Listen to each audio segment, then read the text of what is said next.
What's good, YouTube? It's your boy DC, and I'm back with another reaction video to Power Book 2 Ghost Season 3, Episode 4. This is the recap. Now, if you're a huge fan of Power like me, and you like the videos I upload and create, make sure you hit that like button, that subscribe button, and turn on your post bell notifications to get notified every time I upload a video. Also, leave your comments and theories down below in the comment box. Now, overall, Episode 4 was straight up fire. Hands down, this probably is one of the best episodes so far this season. A lot of new things happened in this episode. Your boy Tariq finally got himself a car. He not walking around on foot no more. Your girl Monet done caught another body. She killed Detective Women in this episode. That scene was wild. I did not expect Monet to kill Detective Women. I'm not gonna lie. I knew Monet was a cold-hearted savage, but I ain't know she was that cold. Like, I ain't think she was gonna do all that. That scene was crazy as hell, but hey, it is what it is. But like I said, man, if y'all like the videos I upload and create, make sure you hit that like button, that subscribe button, and leave your comments and theories down below in the comment box. But enough talking, let's get into this video. Now, the episode starts off with Tariq and Brayden. We see Tariq and Brayden looking at the sales from the no-cap off-rap business. The business is booming, the orders is coming in non-stop, they getting this money, and things is looking good for them. We see Effie looking over the stash houses, making sure things is going accordingly. She ends up having to put one of the workers in check who works with the Jamaican ad boys by the name of Tiny. Now, apparently, Tiny is constantly messing up the orders and underserving people out of their money, and Effie ain't having that. She tells him she ain't trying to be out here doing bad business, and he needs to step it up and not mess up these orders. Now, we see the Tejada family, and Lorenzo surprises Monet with a mural of Zeke had placed up on the wall outside of her bar. Monet was thrilled and happy, and filled with joy, as she stares at the mural of her son. As the family is enjoying this moment, Detective Women shows up and starts harassing them. Women ends up telling Monet that he has video footage of her going into Dante Spears' penthouse the night of his murder. Lorenzo tells him if he doesn't have a search warrant, he suggests he should leave before he do something he won't regret. Lorenzo then asks Monet how long has it been since women been after them, and she tells him it's been a couple of weeks, but she got it handled. Monet then calls for a family meeting, and Diana tries to join them, but Monet told her no, and told her to go back to school like she always wanted, leaving Diana out of the meeting. Now, Monet asks Lorenzo about the business and how's it going. Kane chimes in and tells her that the business is booming. It's booming so much that he had to recruit help from the Jamaican ad boys and the Castillo brothers to help him out. Monet doesn't think it's a good idea for him to do business with the Castillos because Evelyn already thinks they killed their father Frank, and she doesn't know what type of information she's feeding her sons. Monet doesn't trust it at all, and Monet wants them to shut down business with the Castillos. But Kane refused to, telling Monet that they can't shut down the business and they need to pay no more her money or she's going to kill them. Lorenzo ends up backing up Kane and supporting his decision, leaving Drew and Monet to question both of their decision-making. Now, we see Jenny and Sax having a conversation, and Sax ends up showing Jenny the photo he has of Monet, Tariq, and Davis all being together in one room. Jenny wants Sax to bring her more intel on it, but Sax tells her in order for him to do that, he's going to need her to give her the Theo Rollins unredacted case files so he could help Davis get his brother out of jail, so Davis could put more trust in him. Jenny wants to try and charge Davis for the murder that he committed that Theo Rollins is covering for, so they could try to get him to snitch on Tariq and the Tejadas. But Sax don't think it will work due to the fact that the case is old and there's not enough evidence there to make him snitch. Jenny ends up getting a phone call from Blanca Rodriguez and she walks off. When she walks off, her second phone that was left inside of her bag ends up ringing. Cooper Sax ends up taking a picture of the phone number that called Jenny's phone. And we find out later on in the episode that the number that Sax took a picture of was Lauren Baldwin's. And Lauren was the one that was calling Jenny's phone. Now we get to Tariq, and your boy Tariq has finally got himself a car. Yeah, my boy finally got a car, man. That boy pulled up in a Nipsey blue two-door Porsche. Straight killing them. He told Brayden and Drew he went from a BMW to a Porsche. Yeah, if you don't know what a BMW means, he went from a black man walking to now owning a Porsche, goddammit. Man, shout out to Tariq. I'm finally happy this boy got a car, because it's been a long 3 seasons. And I was tired of seeing Tariq run every goddamn where. All this money that they was getting and he wasn't driving nowhere, that wasn't making sense to me, so I'm glad he got a car now. Now, Kane rolls up on Effie, and he tells her thank you for what she did by saving them all and taking out Lauren. Effie wants to know how Kane knows that information, but he tells her it don't matter, and Brayden should have been the one to take out Lauren since he told him to take care of it. Effie lets him know that she did what was best for her, and everyone benefited from it. Kane tells Effie she should have never been put in that position, and he respects her for what she did. Now, Kane thinks it would be a good idea to tell Tariq that he got a winner by his side, but Effie tells him not to say anything to him. She tells him that Tariq is not ready to hear that, and she wants him to hear it from her first, and she will tell him when the time is. Now, Obi shows up to the warehouse with a shipment full of guns that he wants them to sell. Tariq tells him that they're not built to move guns, they only built to move drugs, but Obi had to let him know that they promised to replace Mecca's spot in Noma's organization, and this is what Mecca did. Mega move guns and drugs, and Noma wants this stuff going ASAP. Tariq suggests that they should just buy the guns with their own money and just pay Noma for it. But Kane and Drew instead is telling them that they'll handle the guns, and they could worry about handling the orders on Wall Street. Now, Effie confronts Brayden and asks him why did he tell Kane about her killing Lauren. But Brayden lets her know that Kane pressed him about it, but he held it down, and he ain't say nothing to him. And Kane must have put 2 and 2 together and figured it out. Now we get to the next scene in the classroom, and we see Professor Bennett having a discussion with the class about the topic, the land of opportunity. She gives them all an index card and tells them to write down a life goal they want to reach. Effie wrote down freedom, Diana wrote down independence, and Tariq wrote down family. As the conversation continues, Professor Bennett starts calling out a list of privileges and disadvantages.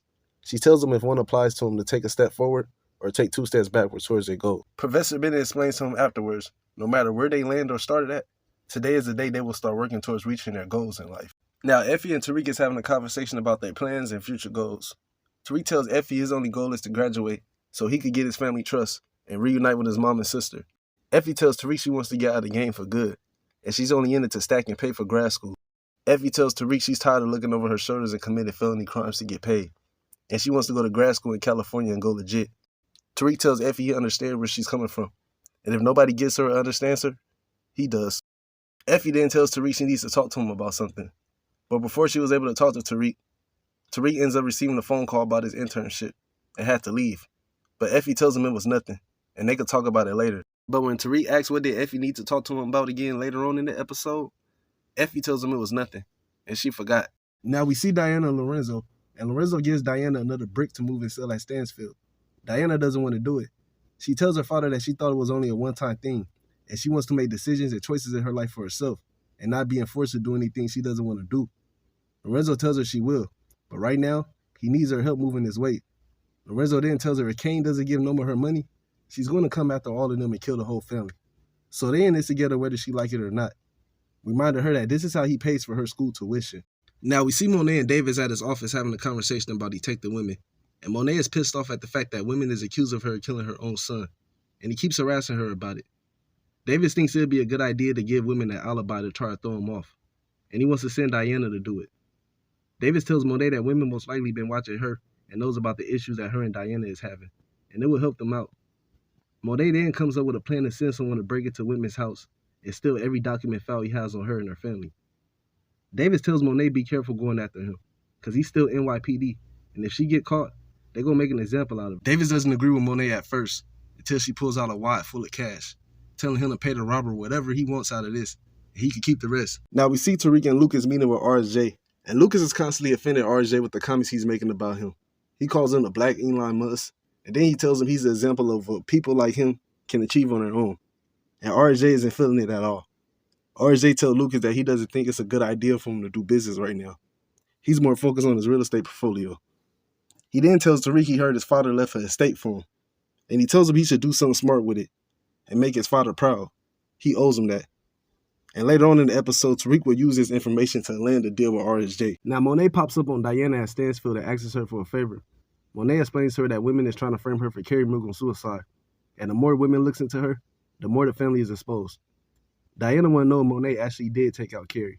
But she tells her it doesn't matter. And she needs to know if she's with her or against her. Diana tells her mom it's always been family first with her. But the way she treated her when Zeke died really hurt her feelings. She explains to her that she was hurt by the fact that Monet blamed her for Zeke's death, and she can't look at her the same no more. Monet apologizes, telling her that she was grieving at the time, and she really didn't mean it, and she should have never treated her that way. Afterwards, that she could either stay mad at her or come back to the family and hold her down, but she needs to know if she's going to help her out or not. And Diana does agree to help her mom out later in the episode, but things doesn't go as planned according to Diana, and I know she most likely probably regret helping her mom out afterwards. Now we see Drew and Gordo hanging out together, and Drew is trying to get closer with Gordo. But Gordo tells him that they play cousins, and he can't be mixing business with pleasure. Drew tells Gordo that the plug dropped off a bunch of guns to him that he needs him to sell, and he wants to get rid of all of it at once. Gordo tells him he know a crazy white boy from upstate that's always asking him for stuff, and he pretty sure he'll want to buy the guns. Drew agrees to the meeting and tells Gordo to set it up. But Gordo also warns Drew that the white boy is part of a racist militia group, and they need to be careful when they doing business with him. Drew tells Kane and his dad that Gordo was setting up a meeting for him to sell all the guns to the white boy upstate. They all agree to the plan, But Drew lets him know that the white boy is racist, and they're gonna need a white face to connect with him. Kane tells them they got one already. And we find out later on in the episode that Kane ends up bringing Brayden with him to be a part of the gun deal. Now, Tariq meets up with Rashad Tate and asks him, does he have any information on RSJ that he could use to blackmail him? Tate tells him he doesn't have anything on him, and RSJ's profile is cleaner than Obama's. Tate explains to him that RSJ is a businessman, and the fact that he's giving you his time and energy really means that he wants something from you. Rashad then tells Tariq that Blanca has been pressuring him to help her solve her case. Tariq wants more intel on it, but Rashad tells him in order for him to tell him more about it, he needs him to send weekly donations to his private account for the amount of $5,000, and he wanted all in Bitcoin. Tariq agrees to it. Rashad then tells him that Blanca Rodriguez is investigating him for the murder of Dante Spears. Tariq tells Rashad he doesn't know anything about it, and he never heard of him. But Rashad tells Tariq, you heard of Bitcoin before. Send that bread over. Now we see Jenny and Sax meeting up with Blanca Rodriguez, and Blanca wants to know why is Sax there, and why is Jenny working with him. Jenny tells Blanca that Sax is her CI, and then she tells Sax that Blanca is on her Rico task force, and they all gonna be working together on this case. Blanca tells Jenny that Sax can't be trusted, and Sax doesn't do anything by the book. Jenny tells Blanca that Sax is working in David's office, and Sax will be able to bring them intel and learn where the bodies is buried at, and have substance proof of evidence that Davis is working with Tariq and the Tejadas as a concierge, which is a key piece in the Rico investigation. They all agree to work together, but Blanca tells Sax that she won't let him ruin this case, or her, and if she has to, she will take him out. Sax then asks Jenny if there's any more surprises they should know about. Jenny says no, and while all this is going on, Lauren is constantly calling and texting Jenny and blowing up her phone. Now Jenny meets up with Lauren to see if she's okay, and Jenny tells Lauren she can't keep calling her phone if it's not an emergency. Lauren tells Jenny that she left her in the house with no Wi-Fi, no family, and 2 canned spams, and she's ready to leave. Jenny tells her she could drop the case, but her safety might be at risk if she leaves, because everyone thinks she's dead, and her popping back up in the mix won't be good. Jenny then shows Lauren a photo of Reek and Effie at Stansfield, and asks her does she have any information on that she could use. Lauren tells her that she's seen Tariq talking to Zeke Auntie Monet at Stansfield. He tells her that Reek seemed nervous and tried to hide it from her. She also tells Jenny that she's seen Zeke's cousin Diana at the rooftop on Stansfield that she took Tariq to. And Jenny will use this information later on in the episode to investigate the rooftop activity at Stansfield. Now we see Kane and Lorenzo having a conversation, and Lorenzo tells Kane that he's moving reckless, and the family's going to catch on to him if he doesn't stop doing what he's doing. Kane tells Lorenzo he'll stop doing what he's doing if he just tells Monet the truth. Lorenzo then tells Kane he's ahead of his family. It was him and his instincts that helped build his family, and he's not going to sit back and watch him destroy the family. Kane ends up checking Lorenzo and lets him know that he lost that right, and he's the one leading the family now. He also reminds Lorenzo that he's not a kid anymore, and as soon as he realized that, everything between them would be just fine. Now we see Salim and Diana kicking it, and Salim trying to push up on Diana and smash, but Diana ain't having it, and she tells them they need to get back to studying. Salim then asks Diana does she really want to have independence. Diana tells him yeah, that's why she's been working so hard at the candy store so she could provide it for herself. And what I want to know is, why does it matter to Salim if Diana spending time with her family or not? Like, that's none of your business or your concerns. Salim is starting to give off cop vibes, and I don't like it. I don't trust Salim at all. He always asking questions. Like, I don't trust Salim at all. Salim is really starting to give off cop vibes, and I'm not liking it. Now, speaking of the cops, we see Diana meeting up with Detective Women. Diana wants to know the truth about who killed Zeke. Women tells her that he thinks her mom killed Carrie, and then she took out Zeke to keep him quiet about it. He also tells Diana that Zeke came by to see him and he has some questions about it, just like Diana is doing right now. Women wants to know why is Diana really there. She tells him that Monet sent her there to lie to him. Diana tells him she can't prove that Monet was involved in Carrie's suicide, but she does know where Monet keep a spare set of books at for the bar. Women tells her that he wants a copy of the books, but Diana tells him she isn't allowed back in the house. Women tells Diana that he could go in by himself and grab the books out the house.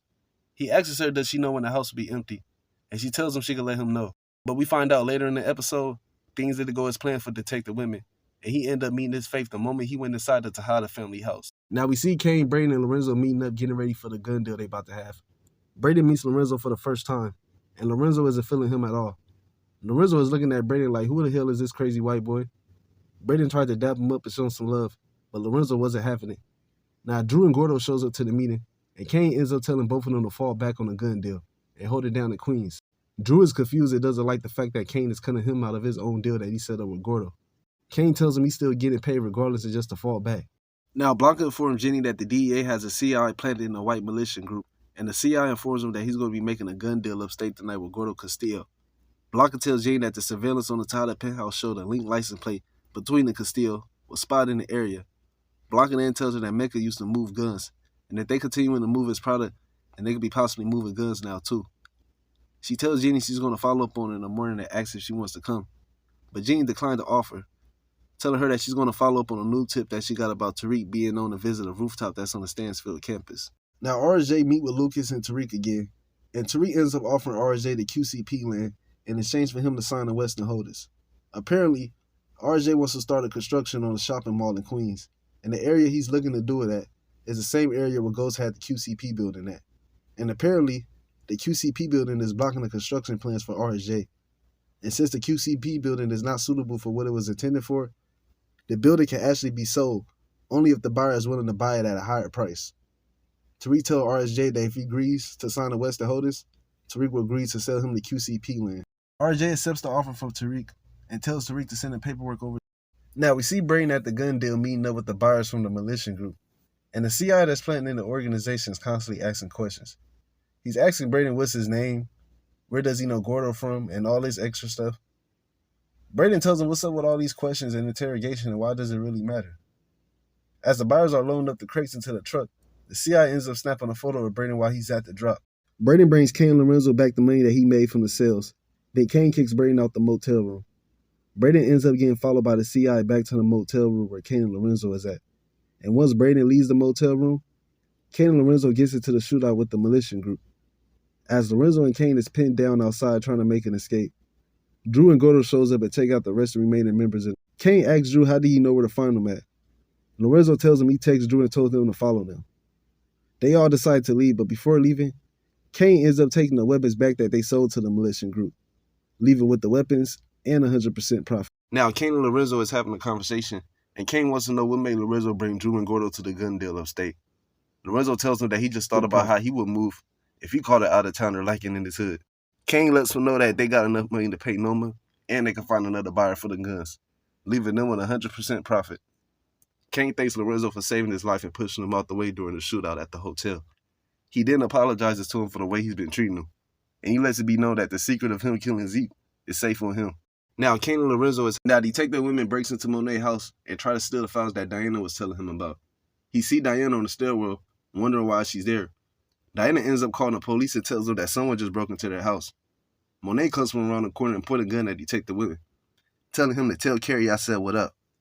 Then proceeds to shoot Women and take them out. Diana starts to freak out, and then she asks Monet why didn't she tell her that she was going to kill him.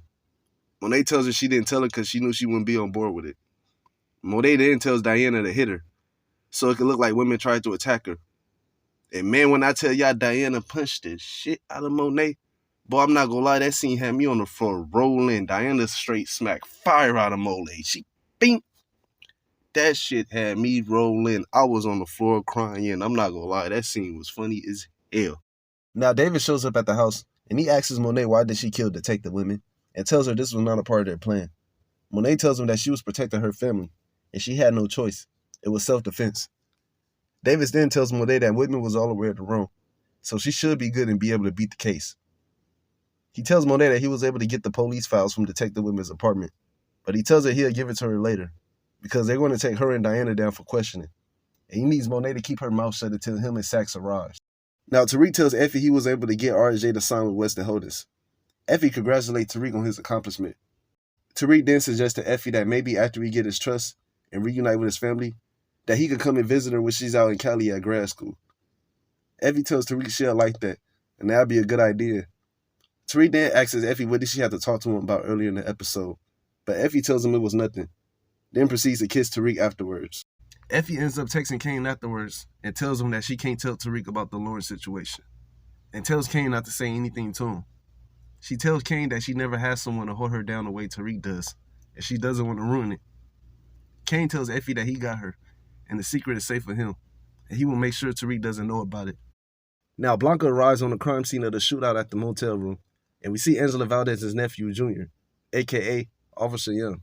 Now, apparently, he's working for the DEA agency now, and him and Blanca Rodriguez is partners. I'm not gonna lie, I was shocked when I first saw Junior in the DEA uniform.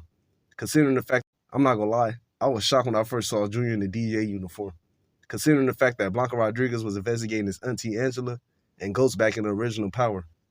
And now her nephew is working in DEA and he's working as Blanca Rodriguez's partner. I just find that funny as hell. I just find that so fucking funny. Now, Blanca finds out that her CI was shot in the spine and is now in critical condition. Blanca tells Agent Young that she wants to question him as soon as he wakes up and responds. Now, we get to the end of the episode, and we see Monet reading a police report that was stolen out of the detective's women's house. And she ends up finding out that Lorenzo's fingerprints matched the partial prints that was found at Zeke's crime scene. She called Davis and tells him about the information she read inside the report. And Davis tells her not to jump into conclusions, and he will look into it as soon as possible. Lorenzo walks in the kitchen behind Monet and asks if she's okay. He tells her not to worry about anything in regards to her killing detective women, because the cops told her she won't be charged for anything. Lorenzo then tells Monet that he got her, and he loves her. Monet responded by telling Lorenzo she loves him too. But you can tell deep down inside by Monet's facial reaction, she was hurt by the fact that Lorenzo possibly might be the one that killed her son Zeke. And I can't wait to see Lorenzo's reaction when he finds out that Monet knows the truth. Now, if you like this video, make sure you hit that like button, that subscribe button, and leave your comments and theories down below in the comment box. I also will be uploading more videos real soon, so please stay on the lookout for that. But it's your boy DC. I'm out. I'll see you guys next time.